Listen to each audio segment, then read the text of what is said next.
Olá, pessoal, tudo bem? Agora vamos para a nossa aula de prescrição e decadência tributárias. Tema muito importante. Deixa eu compartilhar logo aqui o PowerPoint.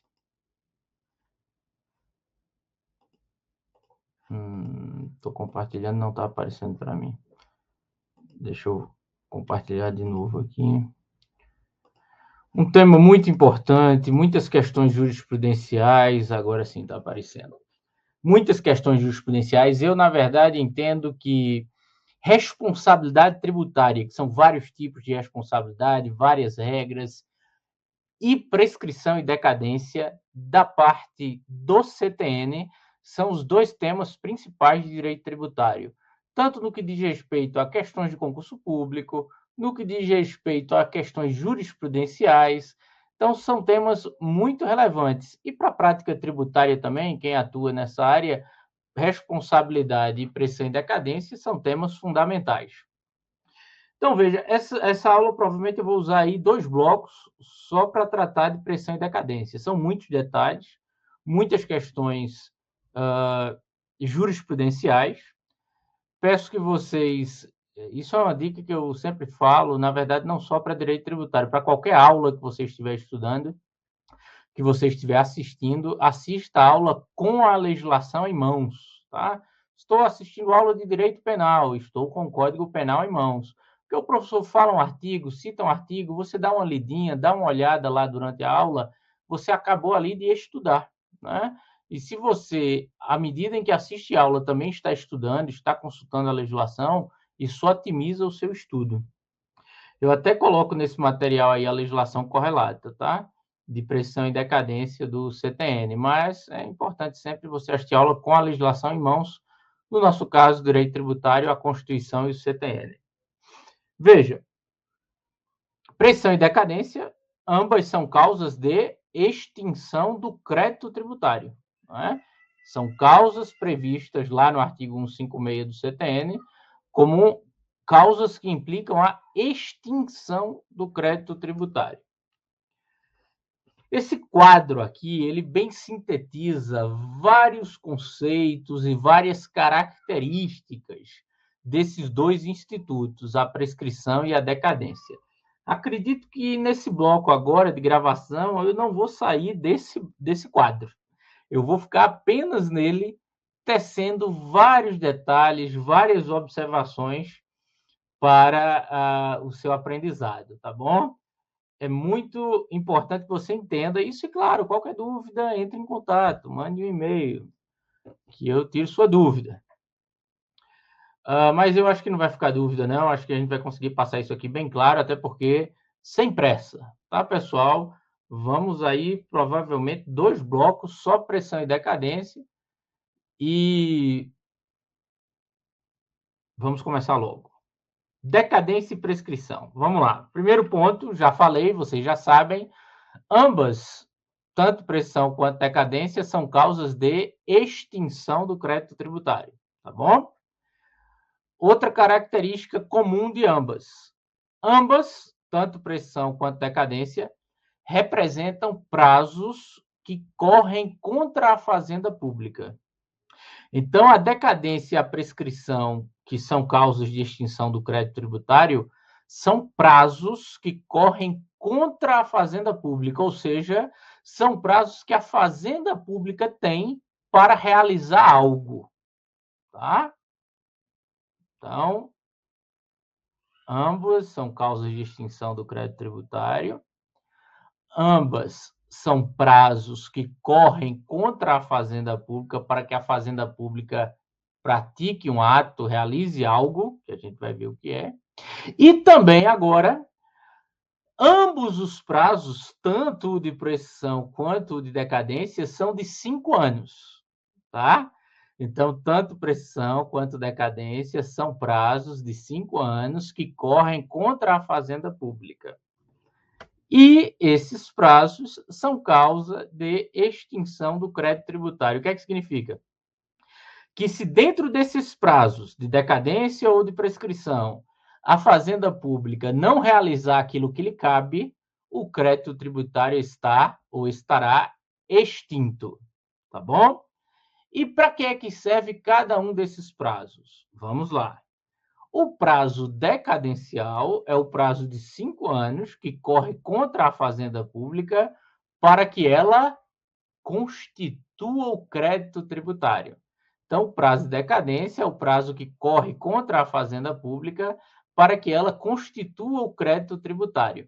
E ela tem que fazer isso no prazo de 5 anos. Se ela não fizer a constituição do crédito tributário no prazo de 5 anos, o crédito está extinto pela decadência, tá bom? Aí eu já pergunto e a gente já sabe, como é que o crédito tributário ele é constituído? Ele é constituído pelo lançamento tributário. Então, em outras palavras, podemos falar também que o prazo decadencial é o prazo que a Fazenda Pública tem para lançar o crédito tributário, já que ele é constituído pelo lançamento. Não é? Lançar é o prazo decadencial, é o prazo para lançar. E esse prazo é de 5 anos. Daqui a pouco a gente vai ver mais detalhes sobre esse prazo. Mas é um prazo para constituir o crédito tributário. E como é constituir o crédito tributário? Pelo lançamento. Realizou o lançamento dentro dos 5 anos, não há decadência, porque cumpriu o prazo. Passou os 5 anos sem constituir o crédito tributário, sem realizar o lançamento, o crédito está fulminado pela decadência, não poderá mais ser constituído. E se o for, se vier a ser constituído depois de ultrapassado esse prazo, ele deve ser extinto pela decadência, tá bom? Agora a prescrição, vamos tratando paralelamente, tá? De um e de outro. Como a decadência é o prazo para constituir o crédito tributário, esse é o prazo que corre primeiro.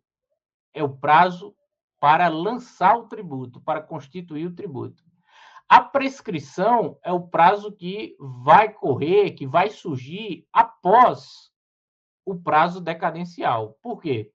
Porque o prazo prescricional é o prazo que a Fazenda Pública tem para cobrar o crédito tributário, depois de ele ter sido constituído. Depois de ele ter sido constituído.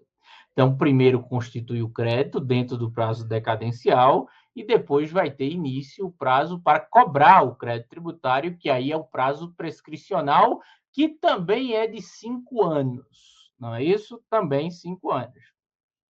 Agora, veja bem, prescrição é o prazo para cobrar o crédito tributário.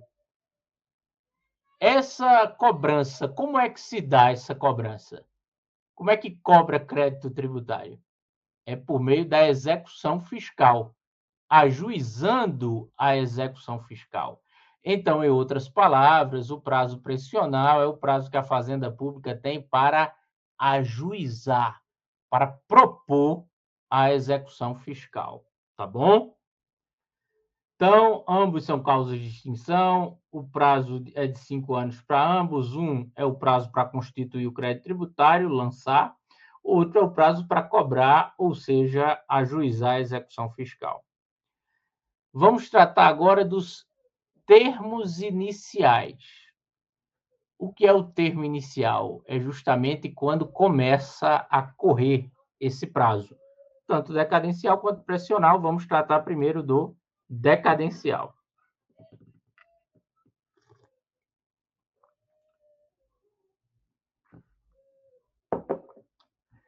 Quando é que começa a correr o prazo decadencial? Veja bem, existem dois termos iniciais, duas datas a partir da qual ou a partir das quais tem início o prazo decadencial.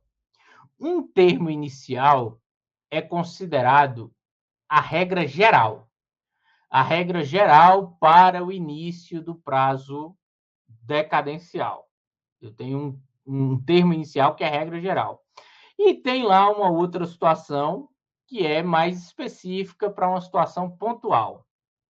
Ambas estão aí no quadro. Veja, o termo inicial 1 é a regra geral.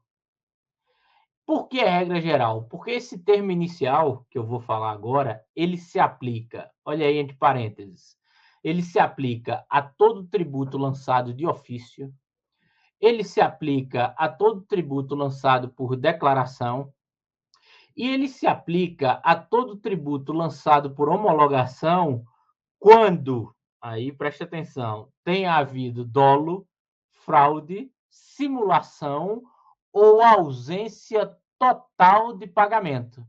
Lembram que quando estudamos lançamento por homologação, no lançamento por homologação, cabe ao contribuinte constituir, ele mesmo constitui o crédito, ele mesmo calcula o valor do tributo devido, faz o pagamento antecipado e fica aguardando pela homologação, não é isso? Pois bem, cabe ao contribuinte no lançamento por homologação fazer um pagamento antecipado. Se não houver qualquer pagamento antecipado, ou seja, ausência total de pagamento, vai entrar aí também nessa regra do termo inicial 1, que é a regra geral, que vai abarcar todo o tributo de ofício, todo o tributo de declaração e do lançamento por homologação, toda vez que houver dolo, fraude, simulação ou ausência total de pagamento. Qual é essa data? A partir de quando começa a contar o prazo decadencial para essas situações, que é a regra geral? Começa a contar a partir do primeiro dia do exercício seguinte. Primeiro dia do exercício seguinte, aquele em que o tributo poderia ter sido lançado.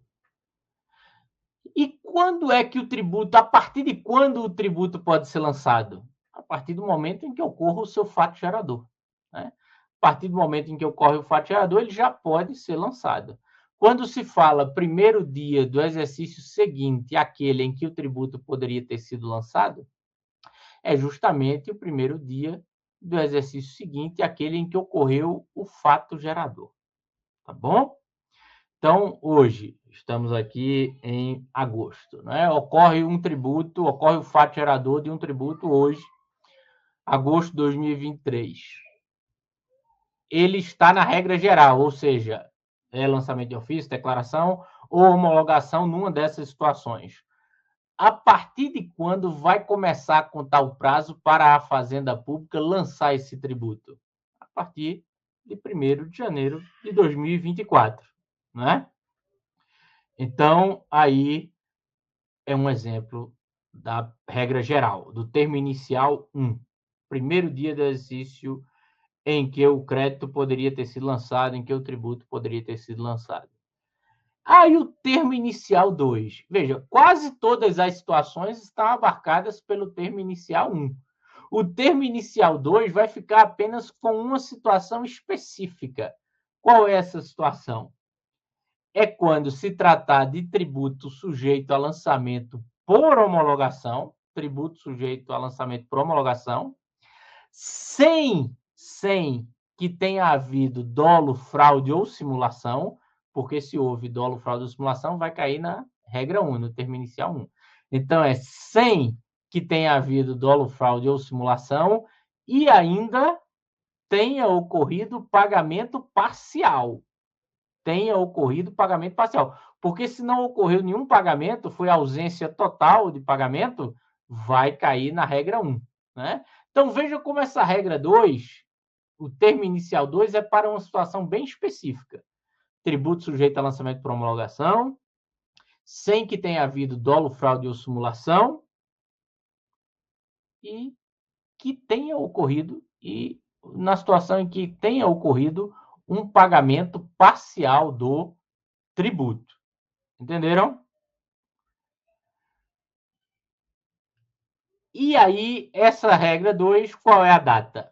É simples, é a data do fato gerador. Não é o primeiro, não vai esperar chegar o primeiro dia desse seguinte para começar a contar o prazo, não. Nesse caso, o prazo tem início a contar da data do fato gerador. Aí é o prazo decadencial nessa situação de termo inicial 2, né? Situação bem específica, tá bom? Há também uma situação prevista no artigo 173, parágrafo único do CTN, uma situação de antecipação do termo inicial da decadência. Veja bem, eu vou antecipar o termo inicial da decadência. Essa situação de antecipação do termo inicial da decadência só ocorre para o termo inicial 1, aquela regra geral. Por quê? Porque essa regra geral, o termo inicial é primeiro dia do exercício seguinte. No termo inicial 2, a contagem começa da data do fato gerador. Não tem como antecipar a contagem para antes do fato gerador. Isso não existe. Se não tem fato gerador, eu não vou começar a contar a decadência. Então, essa antecipação do termo inicial pode ocorrer apenas para a regra geral, que é aquela que diz que o prazo começa a ser contado a partir do primeiro dia do exercício seguinte. E qual é essa hipótese na qual vai haver antecipação do termo inicial? Estamos em agosto, não é? Fato gerador ocorreu agora. Se o tributo está na regra geral, vai começar a contar a partir de 1º de janeiro de 2024. Se eu receber, é isso que diz o parágrafo único do 173, é essa que é a situação de antecipação. Se antes de 1º de janeiro de 2024 eu receber uma notificação de uma medida preparatória do lançamento, veja, ele não lançou ainda. O prazo decadencial vai iniciar em 1º de janeiro de 2024, seguindo a regra geral. Mas, em setembro, por exemplo, no próximo mês, eu recebo uma notificação de medida preparatória ao lançamento. O que seria uma notificação de medida preparatória? Encaminha aí documentos referentes às suas rendas de tal período que eu preciso para fazer um lançamento. Se eu recebo uma notificação de medida preparatória, o termo inicial da decadência ele é antecipado. Ao invés de ser o primeiro dia do exercício seguinte, passa a contar a decadência da intimação, da notificação dessa medida preparatória. Entenderam? Tranquilo? Então, vimos aí os dois termos iniciais do prazo decadencial e uma hipótese de antecipação do termo inicial 1.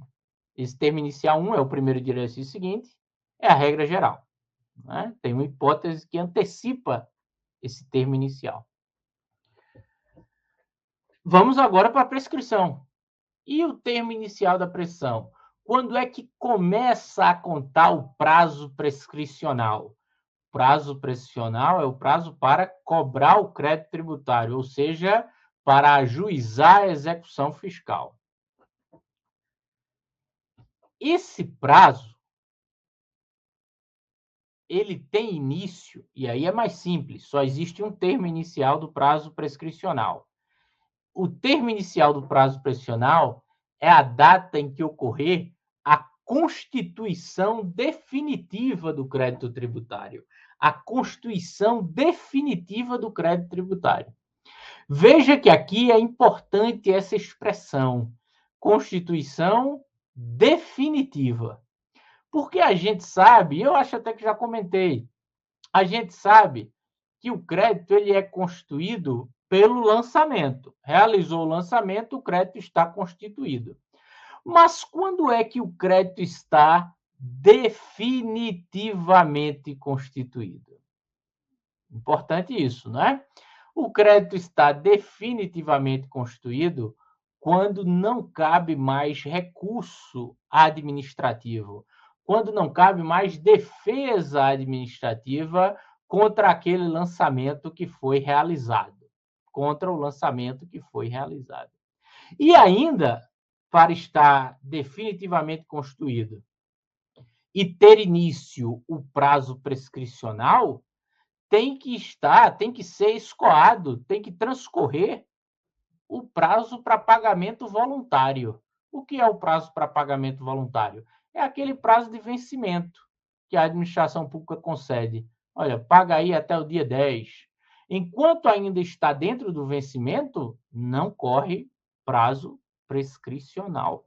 Eu só vou falar de termo inicial do prazo prescricional quando não cabe mais prazo para recorrer administrativamente e já foi esgotado o prazo concedido administrativamente para vencimento daquela obrigação. Entenderam? Tranquilo? Então, termo inicial da prescrição só tem essa regra.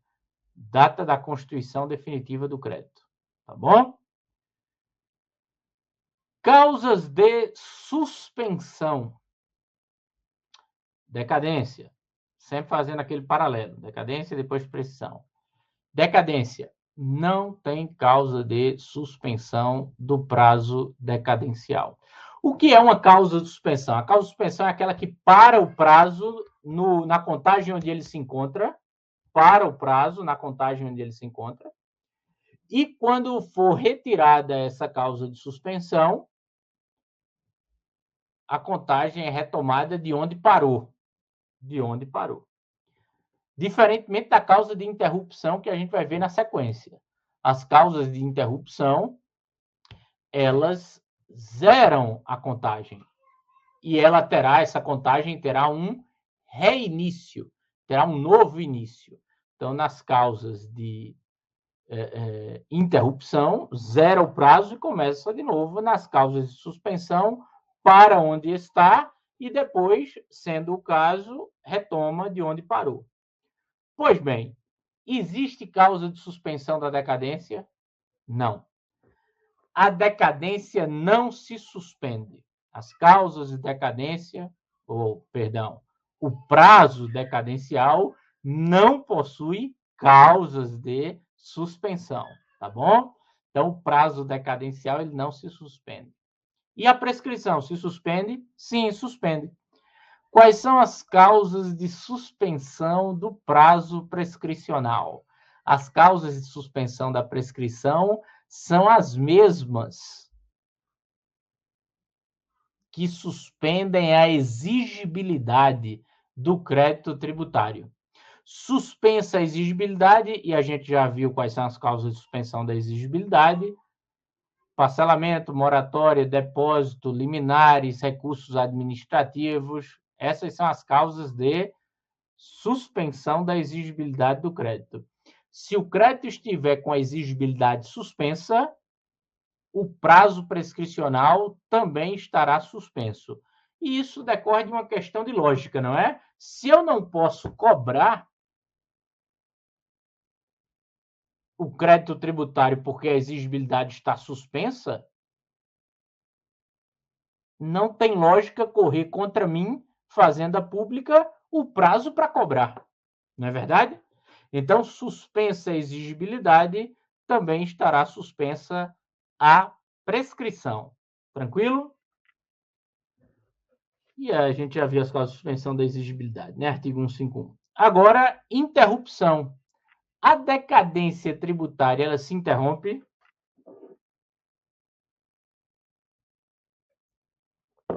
Sim. No direito tributário, existe uma causa de interrupção da decadência. Existe, sim. E que causa é essa? É a anulação de lançamento em razão de vício formal. Nulidade de um lançamento em razão de vício formal. Ou seja, feito o lançamento, dentro do prazo de 5 anos, não houve decadência, correto? Dentro do prazo de 5 anos, a fazenda lançou. Então, o crédito foi constituído. Fez o lançamento, está constituído. Depois, esse lançamento que foi feito vem a ser anulado por um vício formal, uma questão de forma. Se houver decisão definitiva anulando o lançamento por vício formal, tem início um novo prazo decadencial de 5 anos, por isso que se diz que é uma causa de interrupção, porque tem início um novo prazo de 5 anos, para que seja realizado outro lançamento agora sem aquele vício formal. Entenderam? Tranquilo? Tudo certo? Então, nós temos aí uma causa de interrupção da decadência. Agora, causas de interrupção da prescrição. Temos várias aqui, elencadas no parágrafo único do artigo 174 do CTN. Até, olha, deixa eu passar aqui para vocês. Depois desse quadro aqui, eu coloco a legislação correlata, né? Os artigos do CTN referentes à decadência e prescrição. E veja aqui no parágrafo único do artigo 174 as causas de interrupção da pressão, ou seja, a pressão vai zerar e vai ter novo início.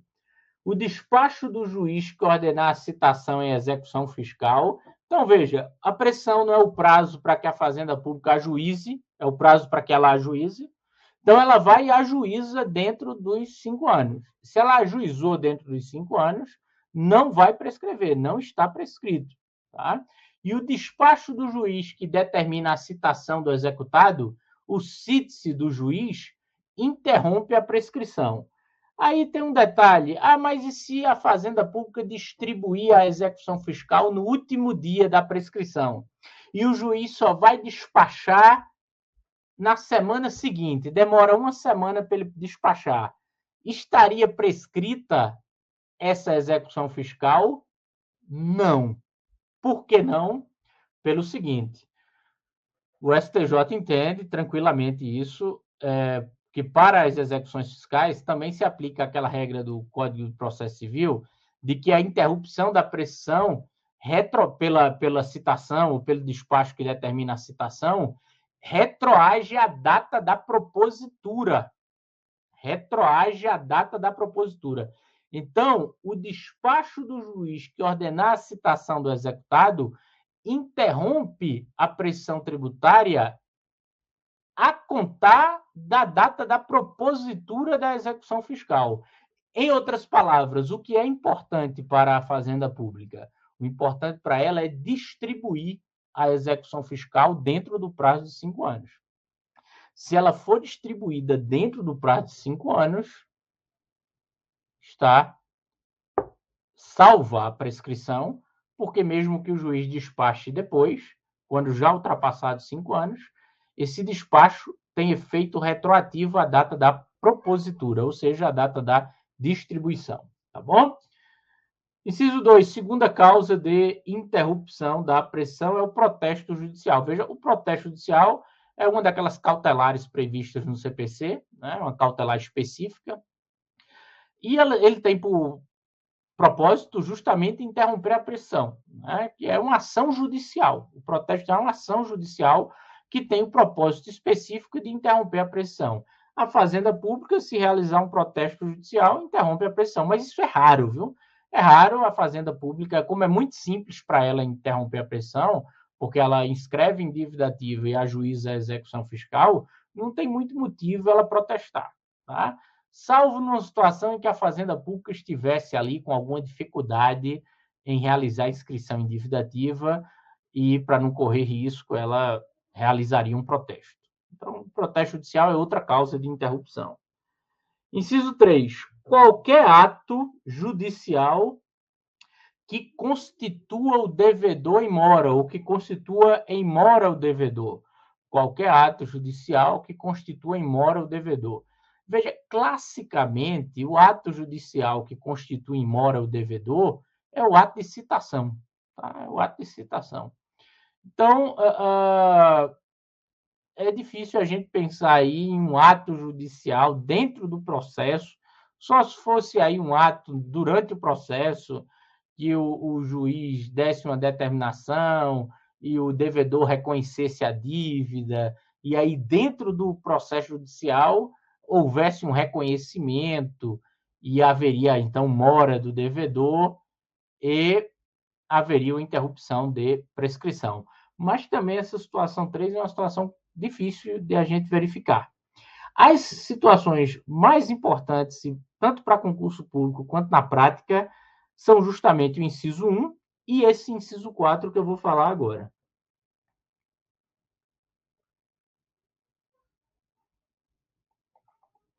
Esse inciso 4 diz que a pressão ela é interrompida por qualquer ato inequívoco, ainda que extrajudicial, que importe em reconhecimento do débito pelo devedor.